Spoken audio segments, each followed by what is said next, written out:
There's kind of this phenomenon right now where so many women all think their exes are narcissists. And a lot of people are like, oh, you mean every girl's ex is a narcissist? And I do agree that we do throw around that word a little bit freely. However, something that gets commonly overlooked is the fact that when a person is actively in an addiction, they will exhibit all the same signs as somebody with narcissistic personality disorder. So being in a relationship with someone who's an addict is exactly like being in a relationship with somebody who has narcissistic personality disorder. Now, not every addict is a narcissist, and not every narcissist is an addict. However, when somebody is actively in their addiction, they will exhibit the same signs as somebody who's a narcissist. And we know that addiction overwhelmingly, and I Googled the stats, you can argue with me that they're not accurate, I don't know, you gotta talk to Google, but I've Googled the stats. Addiction is overwhelmingly a male issue.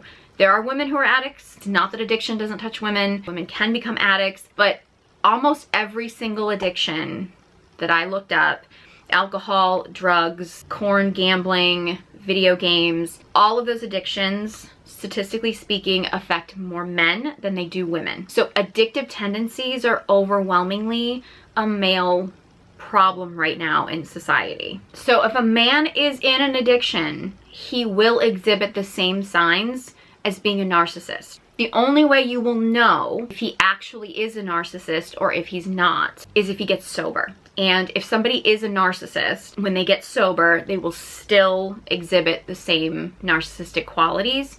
They'll just exhibit them sober. Whereas if somebody is just an addict but they're not a narcissist, when they get clean and sober, they won't exhibit the signs of narcissism anymore. That said, it also is highly likely that somebody with a narcissistic personality disorder will also have an addiction problem. So most narcissists will become addicts. Not all addicts are narcissists. But the only way that you know if somebody who's in an active addiction is a narcissist or not is if they get clean and sober. But being in a relationship with someone with an addiction problem will feel to you, to the person in the relationship with them, it will be the same experience as being in a relationship with someone who's a narcissist.